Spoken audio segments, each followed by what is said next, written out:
Halo semua, pada video ini kita akan mengulas siapa itu Isa Al-Masih, dan saya akan mengulasnya berdasarkan bukti sesuai dengan apa yang tertulis di dalam Al-Quran. Sumber ayat-ayat Al-Quran yang saya kutip berasal dari situs kemenak.go.id. Jadi ini adalah situs resmi Kementerian Agama pemerintahan kita. Oke, sekarang kita mulai ya. Siapakah Isa Al-Masih? Di dalam Al-Quran, surat 3 ayat 45 dikatakan bahwa Isa adalah putra Maryam. Di dalam surat 3 ayat 47, tertulis bahwa Maryam tidak bersuami. Jadi Isa tidak mempunyai ayah, tidak ada silsilah ayah Isa di dalam Al-Quran. Siapakah Maryam? Di dalam Al-Quran surat 66 ayat 12, dikatakan bahwa Maryam adalah putri Imran. Siapakah Imran? Di dalam Al-Quran surat 3 ayat 33, dikatakan bahwa Imran adalah orang yang keluarganya dipilih oleh Allah. Apa maksudnya keluarga yang dipilih oleh Allah? Di dalam Al-Quran surat 19 ayat 28, tertulis bahwa Maryam ibu Isa adalah saudara Harun. Siapakah Harun? Di dalam Al-Quran surat 7 ayat 142, surah 28 ayat 34, tertulis bahwa Harun adalah saudara Musa. Ya, saudara Musa, kamu tidak salah dengar, Harun saudara Musa. Jadi Isa adalah anak Maryam tanpa ayah, cucu Imran, keponakan Harun, keponakan Musa. Penjelasan tentang keluarga Isa yang berdasarkan Al-Quran adalah seperti ini. Apabila ada penjelasan lain tentang keluarga Isa, sumbernya pasti bukan dari Al-Quran atau hanya tafsir. Jika teman-teman membaca Alkitab, teman-teman pasti langsung tahu bahwa ada yang berbeda antara silsilah Yesus dengan silsilah Isa. Yesus mempunyai ayah yang bernama Yusuf dan ibu yang bernama Maria. Yusuf dan Maria adalah keturunan Raja Daud yang berasal dari suku Yehuda. Sedangkan Musa yang mempunyai saudara bernama Harun, saudari bernama Miriam, ayah yang bernama Amran, berasal dari suku Lewi. Yesus berjarak puluhan generasi dari Musa. Zaman Musa kira-kira 1600 tahun sebelum zaman Yesus. Oleh karena itu kita harus memeriksa lebih lanjut siapakah Isa yang ada di dalam Al-Quran. Al-Quran adalah kitab suci seluruh umat muslim. Seluruh umat muslim percaya bahwa Al-Quran adalah wahyu dari Allah melalui Nabi Muhammad. Al-Quran dijaga oleh Allah. Al-Quran di seluruh dunia sama dan tidak berubah. Tidak ada satu kesalahan pun di dalam Al-Quran. Di dalam Al-Quran, surat 4 ayat 82 dikatakan bahwa jika Al-Quran bukan dari Allah, maka akan banyak pertentangan di dalamnya. Jadi, jika ada satu ayat di dalam Al-Quran yang salah, berarti seluruh Al-Quran salah. Jika Al-Quran salah, umat muslim sudah gak punya lagi pegangan iman sama sekali. Jadi jika Isa yang dimaksud oleh Nabi Muhammad adalah Yesus, berarti silsilah Isa yang di dalam Al-Quran salah. Sedangkan Al-Quran tidak mungkin salah kan? Al-Quran adalah wahyu Allah melalui Nabi Muhammad. Mana mungkin Allah yang maha tahu tidak tahu tentang silsilah Yesus kan? Jadi bagaimana cara mempertahankan silsilah ini supaya Al-Quran tidak salah? Jadi bagaimana cara membela Allah, Nabi Muhammad, dan Al-Quran? Jika kamu memperdebatkan silsilah ini dengan umat muslim, maka kamu akan mendapatkan salah satu atau semua jawaban seperti ini. Yang pertama, kamu tidak paham Al-Quran. Al-Quran terjaga, tidak berubah, dan tidak mungkin salah. Yang kedua, Alkitabmu yang salah. Alkitabmu sudah korup. Yang ketiga, orang zaman dulu biasa memanggil nama dengan julukan leluhurnya. Yang keempat adalah kata saudara yang terdapat pada ayat yang mengatakan bahwa Harun saudara Maryam, maksudnya bukan saudara kandung. Yang kelima adalah ada dua Harun. Harun saudara Maryam yang di Al-Quran bukan orang yang sama dengan Harun saudara Musa. Pada video ini saya tidak mau berdebat tentang silsilah itu atau mengatakan bahwa Al-Quran salah. Bahkan di dalam video ini saya mau berkata kepada teman-teman yang Kristen bahwa kita yang salah. Kita orang Kristen yang salah. Kita tidak tahu siapa Isa, siapa Nabi Muhammad, dan siapa dewa yang bernama Allah ini. Mari kita teliti lebih lanjut. Kita buat perbandingan antara Isa yang ada di dalam Al-Quran dengan Yesus yang ada di dalam Alkitab. Pertama dari nama. Yang ada di Al-Quran namanya adalah Isa. Sedangkan Yesus di dalam Alkitab bahasa Arab disebut Yasu. Orang-orang Kristen di Arab menyebut Yesus Yasu, bukan Isa. Silakan teman-teman lihat perbedaan penulisan nama Isa dan nama Yasu di dalam bahasa Arab. Dari sisi keluarga sudah kita bahas bahwa Isa mempunyai ibu yang bernama Maryam, kakek yang bernama Imran, paman yang bernama Harun dan Musa.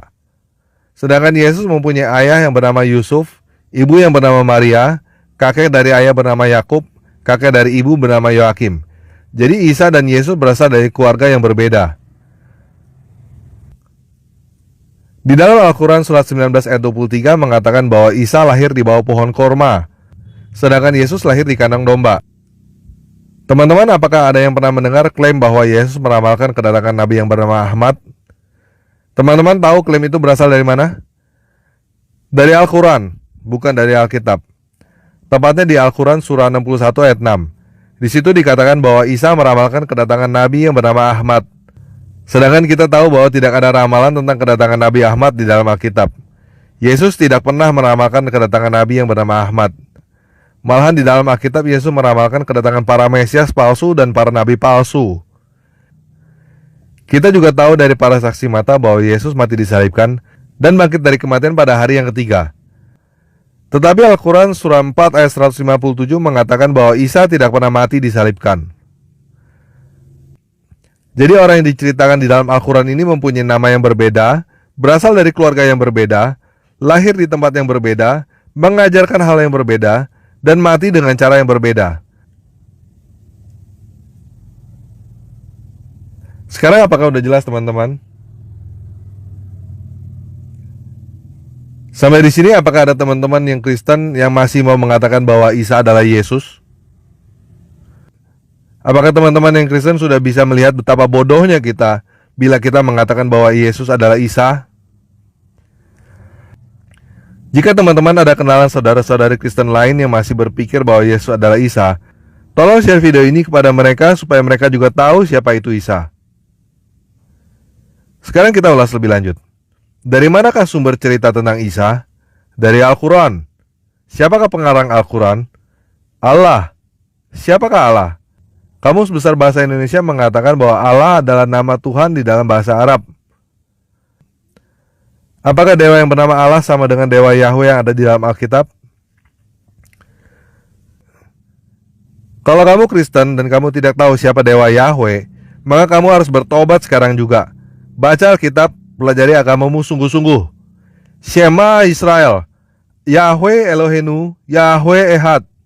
Dengar Israel, dengar orang Kristen, Yahweh itu dewamu, Yahweh itu satu. Dewa Yahweh adalah dewanya umat Yahudi sampai sekarang. Dewanya Musa yang ada di dalam Alkitab. Nama Yahweh adalah nama yang saking kudusnya, umat Yahudi tidak berani menyebut namanya secara langsung. Dulu mereka menyebutnya Adonai yang artinya penguasa, yang diterjemahkan dalam bahasa Indonesia menjadi Tuhan. Sekarang umat Yahudi menyebutnya Hashem, yang artinya nama itu. 39 kitab yang ada di dalam perjanjian lama berulang-ulang memperkenalkan siapakah dewa yang bernama Yahweh itu. Bagaimana dia berbeda dengan dewa lain. Dia berbeda dengan dewa Baal, dewa Molok, dewa Zeus, dewa Brahma, dewa Kankong, dan dewa-dewa yang lainnya. Yahweh adalah dewa yang hidup, dewa di atas segala dewata, dewa yang turun ke dunia dengan nama Yahweh menyelamatkan.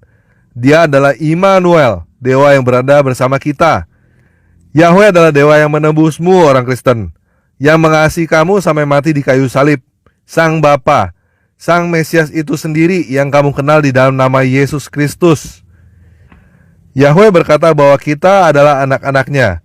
Sedangkan Al-Quran surat 112 ayat 3 berkata bahwa Allah tidak punya anak. Yahweh mengasihi dan memberkati orang-orang Yahudi sampai hari ini. Dia tetap setia kepada janjinya. Sedangkan Al-Quran surat 7 ayat 166 sampai 167 berkata bahwa Allah membenci dan mengutuk orang-orang Yahudi sampai kiamat. Kita tahu bahwa Yahweh membenci perceraian dan melarang orang untuk menikah dengan orang yang diceraikan. Al-Quran surat 33 ayat 37 menyatakan bahwa Allah memerintahkan orang untuk bercerai dan memerintahkan orang untuk menikah dengan mantan istri anak angkatnya sendiri. Dewa Yahweh yang ada di Alkitab tidak pernah menipu. Sedangkan Al-Quran surat 3 ayat 54 menyatakan bahwa dewa Allah melakukan tipu daya. Udah jelas guys? Udah lihat? Apakah udah lihat dengan jelas seperti apa dewa yang bernama Allah itu? Apakah kamu masih mau berkata bahwa Allah adalah Bapamu, sedangkan dia sudah berkata bahwa dia gak punya anak? Apakah kamu masih mau bernyanyi-nyanyi meninggikan nama Allah, padahal di dalam Al-Quran surat 9 ayat 5 Allah menyuruh orang untuk berperang melawanmu orang Kristen? Apakah teman-teman sudah mengerti bahwa menerjemahkan God menjadi Allah di dalam Alkitab adalah kesalahan fatal? Keluaran 23 ayat 13 berkata, "Kamu jangan memanggil nama dewa lain." Tetapi kita bukan hanya memanggil nama dewa lain, kita bahkan memasukkan nama dewa lain ke dalam Alkitab dan menyebutnya Bapa. Guys, sekarang saya mau share pandangan saya. Menurut saya kita harus mengakui kesalahan kita dan bertobat. Kita yang saya maksud adalah semua orang yang merasa dirinya Kristen, Katolik, Protestan, bahkan saksi Yehova sekalipun. Kita harus berhenti menyebut Allah sebagai Bapa kita. Karena Allah memang bukan Bapa kita. Allah gak punya anak. Saya sudah melakukan survei kenapa Alkitab kita menerjemahkan kata Elohim dan Theos. Kata God yang seharusnya diterjemahkan menjadi dewa, diterjemahkan menjadi Allah. Alasan menerjemahkan God menjadi Allah bukanlah karena hal itu adalah terjemahan yang benar, tetapi karena hal itu adalah kebiasaan kita. Kenapa kita terbiasa memanggil Allah? Karena kita membacanya di Alkitab. Kenapa para penerjemah menerjemahkannya dengan Allah? Karena kita terbiasa memanggil Allah. Kenapa kata Allah tidak diganti kalau para penerjemah tahu itu salah? Karena mengganti kata Allah ditolak oleh Dewan Gereja. Kenapa Dewan Gereja menolak mengganti kata Allah? Karena kita sudah terbiasa. Kenapa kita terbiasa? Karena kita membaca di Alkitab namanya adalah Allah. Jadi ini seperti lingkaran setan, bad habit yang sudah kita lakukan selama 500 tahun. Sudah 500 tahun kita mengagungkan nama dewa yang menyuruh orang untuk menipu dan membinasakan kita. Sekarang saatnya kita berhenti untuk melakukan hal itu. Saya tahu bahwa hal ini sulit untuk dilakukan. Banyak pertanyaan dan perdebatan yang akan timbul. Tetapi saya sangat percaya bahwa hal ini adalah hal yang benar, hal yang harus kita lakukan. Jadi apakah hal ini mudah untuk dilakukan? Jelas tidak. Tetapi bukankah ini artinya bertobat? Mengakui kesalahan kita dan berbalik dari kebiasaan-kebiasaan kita yang salah?